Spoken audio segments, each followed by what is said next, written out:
Hello students, welcome back to my channel. So ये है हमारी class number 2 what where how and when के बारे में। चैप्टर नंबर 1 है ये हिस्ट्री का, क्लास 6 की एनसीईआरटी की बुक है ये। तो चलिए शुरू करते हैं। तो हमने कहाँ पे ख़त्म किया था उसके आगे हम शुरू कर लेते हैं। नेम्स ऑफ लैंड पे हमने ख़त्म किया था कि इंडिया को 2 नामों से जाना जाता है। आपको लास्ट वीडियो याद होगी। अगर आपने वीडियो नहीं चेकआउट किया है, सीधा आप सेकंड क्लास में आ गए हो तो जाकर के आप फर्स्ट क्लास देख सकते हो। चैनल पे प्लेलिस्ट बनी हुई है हिस्ट्री क्लास 6 के नाम से। चैप्टर 1 की जाकर के आप प्लेलिस्ट देख सकते हैं। तो यहाँ पे अभी हम शुरू करें finding out about the past.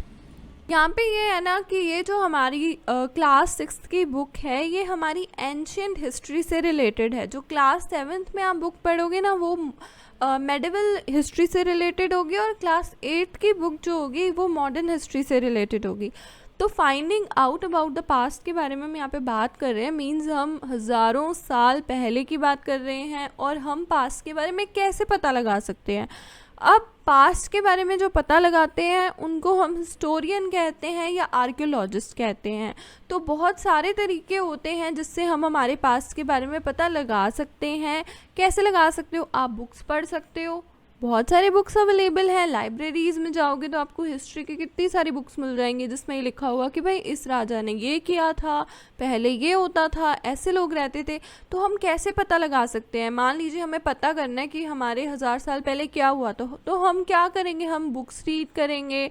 हम देखेंगे कि भाई कितनी वर रिटन लॉन्ग एगो, जो बहुत पहले लिखी गई हैं। जो बुक्स ना उस टाइम पे लिखी जाती थी, लाइक जो लोग लिखते थे ना पेन पेंसिल यूज़ करके पेपर पे लिखते थे या बुक्स लिखते थे, उन बुक्स को या उन पेपर्स को ना मैन्यूस्क्रिप्ट्स कहा जाता था। तो ये क्वेश्चन आ जाता है कि मैन्यूस्क्रिप्ट्स क्या होते हैं।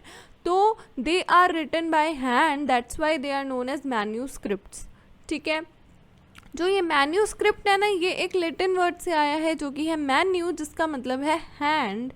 क्यों? क्योंकि मैन्यूस्क्रिप्ट का मतलब ही यही है कि मतलब ऐसी स्क्रिप्ट जो लिखी गई है, जो इंसान ने अपने हाथ से लिखी है, जो इंसान हज़ारों साल पहले अपने हाथों से लिखते थे, किसी पेपर के ऊपर लिख देते थे, बुक पूरी बना देते थे, उसको हम मैन्यूस्क्रिप्ट कहते थे, रिटन बाय हैंड से। ठीक है। ये सिर्फ हमारे पेपर पे ही नहीं लिखा जाता था, ये उस टाइम पे पाम लीफ पे भी लिखा जाता था। इवन जो बार्क होती थी ना ट्रीज़ की, उस पे भी लिखा जाता था, जिसको बिर्च भी कहते हैं, जो कि हिमालयाज़ में ग्रो होती थी, विच ग्रोज इन हिमालयाज में ये ट्रीज ग्रो होते हैं। Over the years many manuscripts were written. अब क्या था ना, उस टाइम पे उन लोगों के पास में ये ज़रिया आया कि भाई हम अपने हाथों से मैन्यूस्क्रिप्ट पे लिखते हैं। अब ज़रूरी नहीं है कि वो उस टाइम पे पेन पेंसिल यूज़ करते होंगे। उस टाइम पे आई डोंट थिंक पेन होते होंगे, बट वो इंक वाले पेन या फिर जो अपने डंडी होती है ना, लकड़ी की छोटी सी पतली सी डंडी को यूज़ करके इंक में डुबो करके या किसी कलर में डुबो करके वो लिखते होंगे उस टाइम पे, हम ऐसा मानते हैं, है ना। तो उस टाइम पे जो ये लिखी गई थी ना मैन्यूस्क्रिप्ट्स, जिनको हम बोलते हैं, जैसे आज के टाइम पे तो कोई बुक लिख देता तो उसको बुक बोल दिया जाता है, लेकिन उस टाइम पे जो बुक लिखते थे या जो पेपर पे लिखते थे या जो कहीं भी किसी पाम लीफ पे पत्ते पे लिख रहे हैं, ठीक है, या फिर किसी बार्क पे लिख रहे हैं, ट्री के बार्क पे तने पे लिख रहे हैं, उस टाइम पे तो उन्हें मैन्यूस्क्रिप्ट बोल देते थे। अब ये जो मैन्यूस्क्रिप्ट थी ना, कितने सालों पुरानी है, हज़ारों साल पहले की हैं ये। तो ऑब्वियसली आज के टाइम में हम ढूंढने जाएंगे। मान लीजिए आप हिस्टोरियन बनना चाहते हैं, आप जानना चाहते हैं हिस्ट्री में क्या होता था, तो आप जगह जगह जाओगे तो बहुत सारी तो आपको ख़राब स्टेट में ही मिलेंगी, काफ़ी ज़्यादा कीड़े खाए होंगे, किसी को कोई डिस्ट्रॉय हो चुकी होंगी। ऐसा होता था। जो हिस्टोरियंस ने ढूंढी है ना पुरानी मैन्यूस्क्रिप्ट्स, उनको भी ऐसी चीज़ें मिली हैं जो कि इंसेक्ट्स द्वारा खाई गई, लाइक कीड़े मकोड़े ने उनको खा लिया, पेपर आधा कटा हुआ है आधा सही पड़ा हुआ है। तो ऐसा हुआ, बहुत सारी चीज़ें डिस्ट्रॉय भी हुई, लेकिन कुछ चीज़ें तो सरवाइव भी करी। ओफन वो टेम्पल्स और मोनास्ट्रीज़ में रखी गई, उस टाइम पे भी सेव करके रखी गई, इसीलिए वो आज के टाइम पे हमें मिली। मोनास्ट्रीज़ क्या होते हैं? मोनास्ट्रीज़ वो हो गए जहाँ पे जैसे संत मॉन्क्स वगैरह रहते हैं ना, जो तपस्या करते हैं, ऐसी जगहों को मोनास्ट्रीज़ कहते हैं। ये जो बुक्स थी जो पुराने टाइम पे लिखी गई, ये रिलीजियस बिलीफ और प्रैक्टिस से रिलेटेड होती थी। एंड वहाँ पे ना बुक्स में ये लिखा जाता था कि भाई उस टाइम पे क्या रिलीजन वो मानते हैं, क्या चीज़ें वो करते हैं, उस टाइम पे जो राजा महाराजा होते थे वो कैसी ज़िंदगी जीते हैं, कौन से मेडिसिन्स वो यूज़ करते हैं, साइंस उस टाइम पे वो यूज़ करते हैं। Besides, there were epics, poems, plays, even epics, poems, plays जो उस टाइम पे होते थे उनके बारे में भी इन बुक्स में लिखा हुआ था। Many of these were written in Sanskrit. ज़्यादातर चीज़ें संस्कृत में लिखी हुई थी, क्योंकि ये तो आपको पता ही है संस्कृत एक ऐसी लैंग्वेज है जो किसी रीजन को बिलोंग नहीं करती है और ये हज़ारों साल पहले से चली हुई आ रही है। तो कुछ चीज़ें संस्कृत में लिखी होती थी तो कुछ चीज़ें प्राकृत में लिखी होती थी। प्राकृत एक ऐसी लैंग्वेज होती है ना जो एक ऑर्डिनरी पीपल, एक ऑर्डिनरी इंसान, एक जगह पे रहने वाला इंसान, सिटी या फिर विलेज में रहने वाला इंसान उस लैंग्वेज को समझता है, जैसे लोकल लैंग्वेज होगी। और तमिल में भी लिखी गई। We can also study inscriptions. एक तो मैन्यूस्क्रिप्ट होती है कि भाई मैन्यूस्क्रिप्ट क्या है, जो पेपर पे जो स्क्रिप्ट्स जो थी हाथों से लिखी गई, जो चीज़ें हाथों से लिखी गई पाम लीफ पे या बार्क पे या किसी पेपर पे भी। लेकिन मेरे को नहीं लगता उस टाइम पे पेपर होते होंगे, अभी तक मेंशन नहीं हुआ है कि पेपर होते थे, बिकॉज 700 ईयर्स जो था ना, लाइक जो आपकी मेडिवल हिस्ट्री है उसमें तो पेपर आ गया था। सो देखते हैं कि पेपर होते हैं नहीं होते आगे वाले चैप्टर्स में। तो बेसिकली ये है कि जो हमारे मैन्यूस्क्रिप्ट्स थे वो तो रिटन थे, लाइक पाम लीफ बार्क पे लिखे जाते थे। और इंस्क्रिप्शंस क्या होते थे, इंस्क्रिप्शंस वो होते थे जो ना एक हार्ड सरफेस पे खोद के लिखे जाते थे, ठीक है, वो खोदे हुए होते थे। तो दीज आर राइटिंग्स, ये राइटिंग्स तो थी लेकिन हार्ड सरफेस पे थी, जैसे किसी स्टोन, पत्थर या मेटल की चीज़ पे लिखना। समटाइम्स किंग को लाइक अपने ऑर्डर्स, अपने जो उनके होते हैं ना, लाइक सेवादार होते हैं, सेवा करने वाले होते हैं, या जो दूसरे लोग होते हैं उन तक पहुंचाना होता था कि वो किंग चाहता था कि भाई ये लोग इसको याद रखें, इसको रोज़ पढ़ते रहें और इस ऑर्डर को रोज़ फॉलो करते रहें। तो वो इंस्क्रिप्शंस यूज़ करते थे वहाँ पे। मैन वुमेन जो थे इंक्लूडिंग किंग्स एंड क्वीन भी, क्वीन भी जो होती थी ना वो भी रिकॉर्ड करते थे, लाइक वो जो चीज़ें कर रहे हैं वो फिर इंस्क्रिप्शंस के थ्रू रिकॉर्ड कर लेते थे, मतलब वो लिख लेते थे, वो कार्व करा लेते थे। फॉर एग्ज़ाम्पल किंग जो थे ऑफन जो उन्होंने विक्ट्री हासिल की, जो उन्हें मतलब जीत मिली, लाइक उन्होंने कोई लड़ाई लड़ी और उन्हें कोई जीत मिली, तो वो भी वो कार्व करा लेते थे, कार्व्ड इसको बोलते हैं, ठीक है। यहाँ पे आप देख सकते हो, can you think of the advantage of writing on a hard surface. क्या आप सोच सकते हो हार्ड सरफेस पे लिखने का क्या एडवांटेज था। अब देखो हमने देखा कि जो पाम लीफ और बार्क पे लिखी हुई चीज़ें थी भाई वो तो इंसेक्ट्स ने खा ली, राइट। तो इसका एडवांटेज क्या हुआ कि भाई हम हार्ड सरफेस पे लिखेंगे तो इसका एडवांटेज होगा। इसका एडवांटेज ये हुआ कि इसको तो इंसेक्ट नहीं खा सकता ना, ये उन्होंने कार्व्ड किया, एनग्रेव्ड किया, मतलब खोद के लिखी गई चीज़ है, तो ये तो कभी ख़राब हो नहीं सकती, क्योंकि ये टूटेगी तभी ख़राब होएगी। हैमर से कोई इसको मारेगा हथौड़े से तभी ये चीज़ ख़राब होएगी, इंसेक्ट्स के थ्रू ये ख़राब नहीं होएगी। उसके बाद है and what could have been the difficulties. क्या डिफ़िकल्टी हम बोल सकते हैं कि भाई इन हार्ड सरफेसेस के साथ हमें फेस करनी पड़ी। वो डिफ़िकल्टी ये थी कि भाई खोदने में कितनी मेहनत लगती है, कितना टाइम लगता है, तो वो एक डिफ़िकल्टी थी, बट एडवांटेज तो इसका था ही।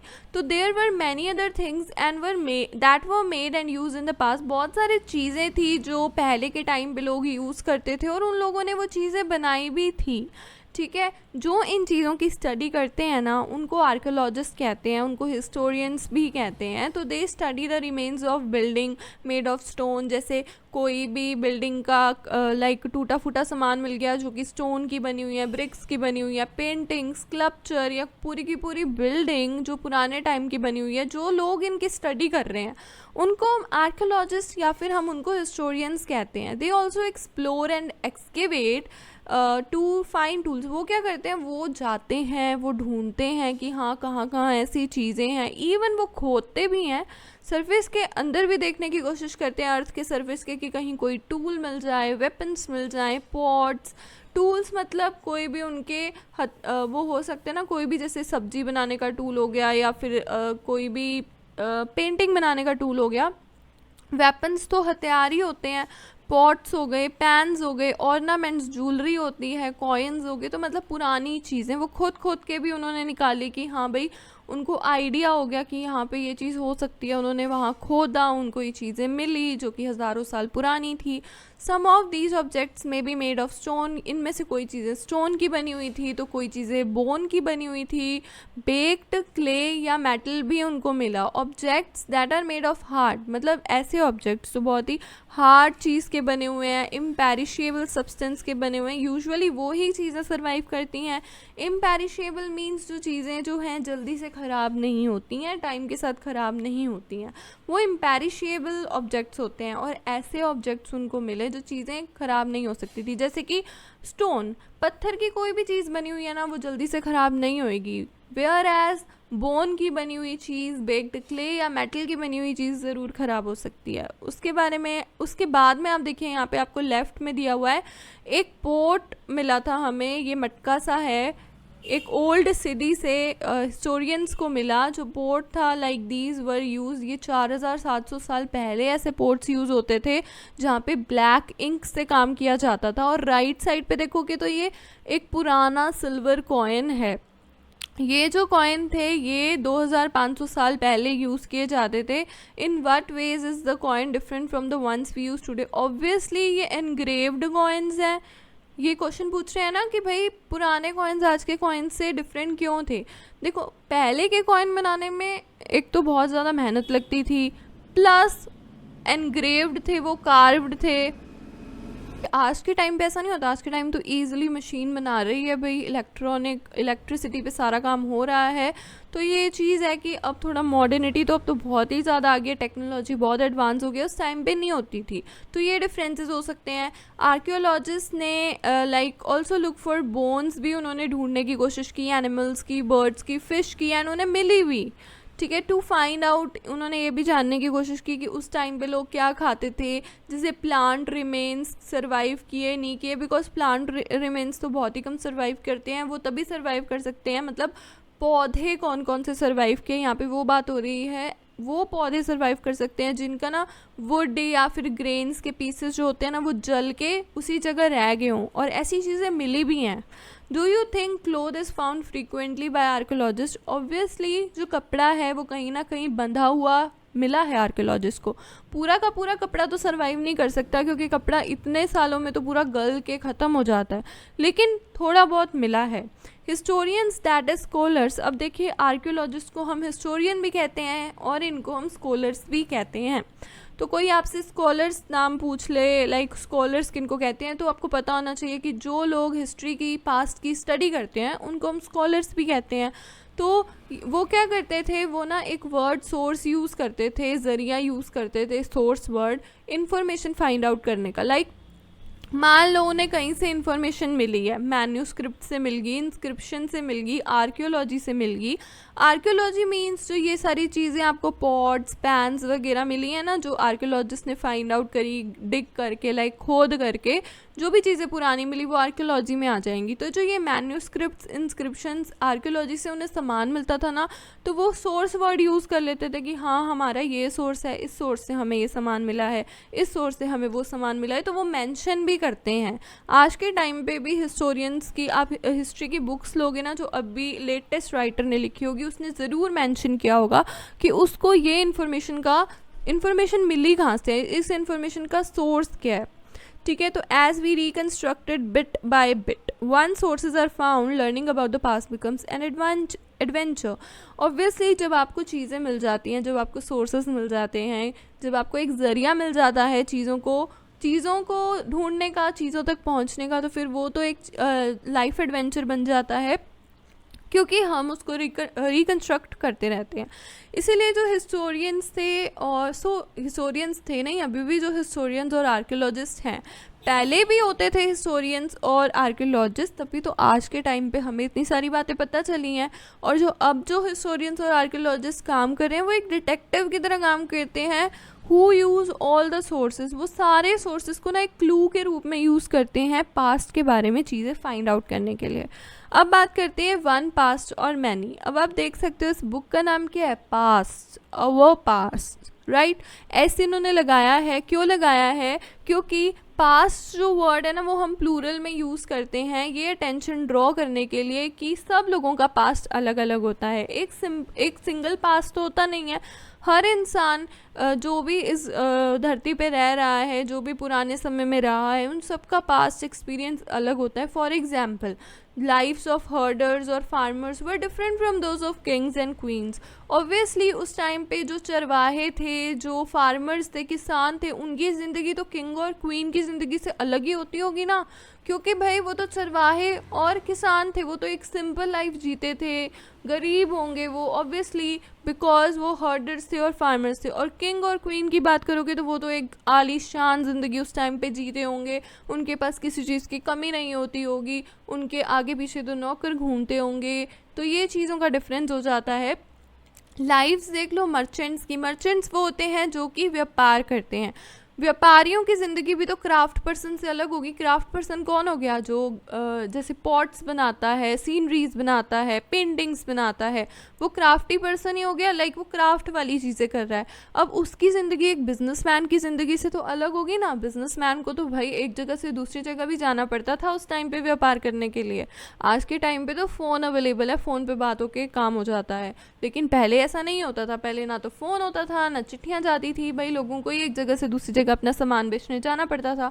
Also as a true even today people follow different practice and custom. आज के टाइम पे भी तो ये होता है ना, अलग अलग प्रैक्टिस और अलग अलग कस्टम्स हमारे इंडिया के, हमारी दुनिया के डिफरेंट पार्ट्स में यूज़ होते हैं। फॉर एग्जाम्पल टुडे ज़्यादातर लोग जो हैं जो अंडमान आइसलैंड्स में रह रहे हैं वो अपना खाना कैसे लेते हैं? वो अभी भी आज के टाइम पे भी भाई फिशिंग करते हैं, हंटिंग करते हैं, फॉरेस्ट से जो भी उनको प्रोडक्ट्स मिलते हैं, जैसे हो गए हमारे फ्रूट्स, वेजीज, वो चीज़ों को कलेक्ट करके वो अपना खाना खाते हैं। लेकिन जो लोग सिटीज़ में रह रहे हैं, हम सब जो सिटीज़ में रह रहे हैं, वो तो हम किस पे डिपेंड है भाई? हम तो दूसरों पे डिपेंड है कि हमारे पास तो खाना आएगा, हमारे पास तो सब्ज़ी वाला आएगा रेडी लेकर के, या हम सब्ज़ी वाले तक जाएंगे और उससे हमें खाना मिलेगा, उससे हमें वेजीज और फ्रूट्स मिलेंगे। तो हम सिटीज़ वाले क्या हो गए? दूसरों पे डिपेंडेंट हो गए अपने खाने के लिए। लेकिन जो अंडमान आइसलैंड के लोग हैं वो आज के टाइम पे भी फिशिंग, हंटिंग और ख़ुद अपना खाना कलेक्ट करते हैं, खुद अपना खाना भाई शिकार करके लेने जाते हैं, फिशिंग करते हैं। इवन वो फॉरेस्ट में जाके खुद फ्रूट्स और वेजीज को कलेक्ट करते हैं। हम तो ऐसा नहीं करते। तो कितना डिफरेंस है लोगों के पास्ट में, लोगों के इवन प्रेजेंट में भी, right. Differences such as these existed in the past as well. पहले भी ऐसा होता था। Besides there is another kind of difference भी है। We know a great deal about kings and the battles they fought because they kept records of their victories. अभी भी बहुत सारे डिफरेंस हैं। एंड आपको पता होगा कि हमें किंग्स के बारे में कैसे पता चला भाई? हमें पुराने किंग्स, पुराने जो राजा महाराजा होते थे हज़ारों साल पहले के, उनके बारे में कैसे पता चला? उनके नाम के बारे में कैसे पता चला? क्यों? क्योंकि उन्होंने उसके रिकॉर्ड्स रखे। उन्होंने जो भी लड़ाइयाँ लड़ी उसके बारे में भी उन्होंने रिकॉर्ड्स रखे, जो जीते जो हारे उसके बारे में भी रिकॉर्ड्स रखे। या तो उन्हें मैन्यूस्क्रिप्ट के, या फिर उन्होंने इंस्क्रिप्शंस के तौर पे रखे, है ना। उन्होंने कार्व किया, उन्होंने खुद के हार्ड सरफेसेस पे अपने बैटल्स के बारे में लिखा। वो चीज़ें, वो मैन्यूस्क्रिप्ट जैसे पाम लीफ हो गए, बार्क हो गई ट्री की, या फिर इंस्क्रिप्शंस हो गई हार्ड सरफेसेस, स्टोन बोन्स पे लिखी हुई, वो जो चीज़ें आज लोगों को मिली, हमारे हिस्टोरियंस, आर्कियोलॉजिस्ट को मिली, उसके बाद ही तो हमें पता चला कि हाँ उस सदी में ये राजा होता था, ये भी सदी हुआ करती थी। तो ये चीज़ें हैं जो हमें पता चलती हैं हमारे पास से, हम जान सकते हैं बहुत सारी चीज़ों को। जनरली ऑर्डिनरी पीपल जो थे ना, जैसे हंटर्स हो गए, फिशिंग फॉक हो गए जो फिशिंग करते थे, एंड गैदरर्स हो गए जो खाना इकट्ठा करते थे, फार्मर्स हो गए, हर्डर्स हो गए, डिड नॉट कीप रिकॉर्ड्स। वो रिकॉर्ड नहीं रख पाए क्योंकि वो इतना, मतलब उनको लिखना भी नहीं आता था, उनको लैंग्वेज भी नहीं आती थी, तो इसलिए वो ये रिकॉर्ड्स नहीं रख पाए। तो वाइल आर्कियोलॉजी जो है वो हमें मदद करती है उनकी लाइफ्स को फाइंड आउट करने में। There is much that remains unknown. बहुत सारी चीज़ें अननोन हैं, लेकिन आर्कियोलॉजी हमें हेल्प करती है उनके बारे में जानने में। क्योंकि आर्कियोलॉजी में क्या है, आर्कियोलॉजिस्ट क्या कर रहे हैं, इवन अर्थ के सरफेस को भी खोद करके चीज़ें निकाल रहे हैं नए नए। आपने देखा ही होगा हरप्पन पूरा एक सिटी मिला है, ठीक है। और मोहनजोदाड़ो, ये सारी चीज़ें क्या है, ये सारी चीज़ें तो उन लोगों के बारे में ही बता रही है ना हमें, जो पुराने टाइम पे रहते थे, जो नई मैन्यूस्क्रिप्ट और इंस्क्रिप्शंस पे लिख पाए, मैन्यूस्क्रिप्ट एंड इंस्क्रिप्शन नहीं छोड़ पाए। अब बात करते हैं what do dates mean, dates की क्या मतलब होता है। देखो आज के टाइम पे डेट पूछोगे तो आज की तारीख तो कोई भी बता देगा, राइट। लेकिन if somebody ask you dates, you probably, वही बात है कि आप डे मंथ ईयर मेंशन कर दोगे, लाइक 2000 समथिंग आप ईयर में हो, लाइक 2021 में हम हैं। These years are counted from the date generally assign to the birth of Jesus. अब जो हमारी जो 2000, देखो एक टाइम था जहाँ पे ना जीसस क्राइस्ट का बर्थ हुआ, तो जीसस क्राइस्ट का जब बर्थ हुआ, उनके बर्थ के बाद के जितने भी साल हैं, ठीक है, वो क्या कहलाते हैं, like 2000 means 2000 years after, right. अभी जो 2000 वाले साल चल रहे हैं ना, वो after the birth of Jesus Christ में ही हम हैं, ठीक है। All dates before the birth, जैसे जीसस क्राइस्ट का बर्थ हुआ उसके जो पहले के साल थे वो BC कहलाते हैं, मीन्स बिफोर क्राइस्ट, ठीक है। हम BC लेटर यूज़ करते हैं एंड बैकवर्ड वो मेंशन होते हैं, काउंटेड होते हैं। And in this book we will refer to dates going back from the present using 2000 as our starting point, हम मानते हैं। अभी देखते हैं यहाँ पे प्रॉपरली, जैसे BC है, BC स्टैंड करता है भाई, ये सेंटर मान लो, यहाँ पे जीसस क्राइस्ट का बर्थ हुआ, इसके पहले के जितने भी साल हैं ना वो BC कहलाएंगे, बिफोर क्राइस्ट कहलाएंगे, ठीक है। And you will sometimes find AD before एड्स, आपको AD भी मिलेगा कुछ डेट्स के आगे। तो ये दो लैटिन वर्ड से आया है, एनो डोमिनी, जिसका मतलब है in the year of the Lord. So 2012 can also be written as AD 2012 and 2021 को भी आप AD 2021 लिख सकते हो। तो सिंपल सी बात समझने की ये है, अगर आप डेट समझना चाहते हो, आपको बुक्स, अब हिस्ट्री की बुक है तो उसमें BC AD तो लिखा हुआ आपको मिल ही जाएगा, इवन आपको CE भी लिखा हुआ मिलेगा, ठीक है, BCE भी लिखा हुआ मिलेगा। तो ये क्या होता है, आपको समझना बहुत ज़्यादा ज़रूरी है। मान लो ये सेंटर ले लो, यहाँ पे जीसस क्राइस्ट का बर्थ हुआ, इसके जो बाद के साल है ना वो सारे कहलाते हैं AD, मतलब एनो डोमिनी। और जीसस क्राइस्ट के बर्थ के पहले जितने भी साल होंगे उसके आगे हम BC लगा सकते हैं, दैट इज़ बिफोर क्राइस्ट, ठीक है।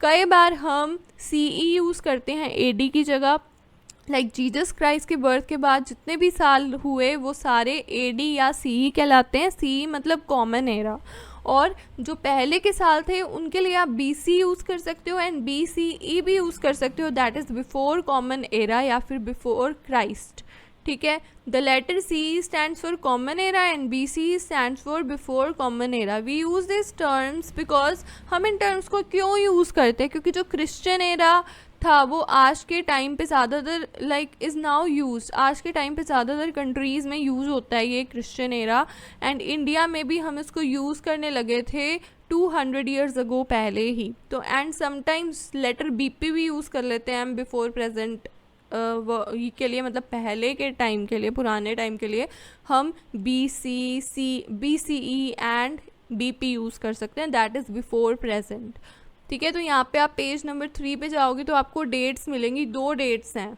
तो आपको ये फाइंड आउट करना है कि आप इस पे के आगे BC लगाओगे या AD लगाओगे। सो अब हम बात करते हैं, we have seen that inscriptions are inscribed on hard surface. हमने देखा, हमने पढ़ा कि इंस्क्रिप्शन का मतलब क्या है, ऐसी लिखाई जो कि हार्ड सरफेस पे खोदी गई हो, इंस्क्राइब्ड की गई हो। Many of these were inscribed several hundreds of years ago, बहुत सारी तो बहुत हज़ारों साल पहले इंस्क्राइब्ड की गई। ऑल इंस्क्रिप्शंस कंटेन, इनके अंदर क्या होता है ना, स्क्रिप्ट्स और लैंग्वेजेस होते हैं, लाइक एक प्रॉपर रिटन मैटर हो सकता है, अलग अलग लैंग्वेजेस में लिखा हुआ हो सकता है। तो लैंग्वेजेस जो उस टाइम पे यूज़ होती थी एज वेल एज स्क्रिप्ट में भी जो यूज़ होती थी वो टाइम के साथ तो बदलती गई। हमें ये तो पता ही है कि हमारी हिस्ट्री वक्त के साथ कैसे कैसे बदलती गई है, तभी तो अभी हम मॉडर्न एरा में पहुँच चुके हैं, 21st सेंचुरी में पहुँच चुके हैं। तो so how do scholars understand, तो हमें ये जानना है कि भाई आज के टाइम पे जो हिस्टोरियंस हैं, जो आर्कियोलॉजिस्ट हैं, वो कैसे ये स्टडी कर लेते हैं, क्योंकि ये लैंग्वेज तो उन्हें आती नहीं होगी ना, लेकिन वो इस लैंग्वेज को समझने की कोशिश ज़रूर करते हैं। तो ये हम कैसे कर सकते हैं, ये हम डेसीफरमेंट प्रोसेस से कर सकते हैं। अब डेसीफरमेंट क्या होता है, one of the most famous stories हैं डेसीफरमेंट की जो इजिप्ट से आती है। ये एक कंट्री है नॉर्थ अफ्रीका में जहाँ पे किंग्स एंड क्वींस 5000 साल पहले से ही होते थे। रोसेटा एक टाउन है नॉर्थ कोस्ट ऑफ इजिप्ट में। यहाँ पे इंस्क्राइब्ड स्टोन मिला, पत्थर मिला जिस पे खुदाई की हुई भाषा से कुछ लिखा हुआ था, जिसके अंदर अलग अलग लैंग्वेजेस थी, अलग अलग स्क्रिप्ट्स थी, Greek and 2 forms of Egyptian language भी थी। ग्रीक लैंग्वेज भी थी और 2 तरीके की इजिप्शियन लैंग्वेज भी थी। स्कॉलर्स को who could read Greek figured out that, ऐसे स्कॉलर्स जिनको ग्रीक पढ़नी आती थी उन्होंने फिगर आउट कर लिया किंग्स एंड क्वींस के नेम को, जो कि लिटिल फ्रेम में लिखे हुए थे जिसको कार्टचे बोलते हैं। And they then place the Greek and the Egyptian sign side by side. उन्होंने क्या किया, ग्रीक जो साइंस थे उनको अलग रखा, उनके सामने इजिप्शियन साइन को रखा और उन्होंने उनसे ही पता लगाने की कोशिश की कि इजिप्शियन में भी क्या लिखा हुआ है। एंड उन्होंने आइडेंटिफाई किया साउंड्स को जो इजिप्शियन लेटर के लिए यूज़ होते हैं। तो एज यू कैन सी यहाँ पे आप देख सकते हो एक जो लायन है वो एल वर्ड से डोनेट हो रहा है, अल्फ़ाबेट से डोनेट हो रहा है, सॉरी एल से हो रहा है। जो बर्ड है वो ए से हो रही है, ये लिखा letter A. Once they know, एक बार उन्हें पता चल गया ना कि कौन सा लेटर जो है कौन से सिंबल को डिनोट कर रहा है, तो फिर वो आसानी से इन इंस्क्रिप्शंस को पढ़ सकते हैं। तो यहाँ पे अभी हम क्वेश्चन आंसर्स जो है वो आने वाले वीडियोस में ज़रूर करेंगे। बट आपको ये वीडियो अच्छी लगी, ये चैप्टर हमारा पूरा हो गया है। सो वीडियो अच्छी लगी तो वीडियो को लाइक करना, शेयर करना ना भूलना, चैनल को सब्सक्राइब करना ना भूलना, बेल नोटिफिकेशन को दबाना ना भूलिएगा।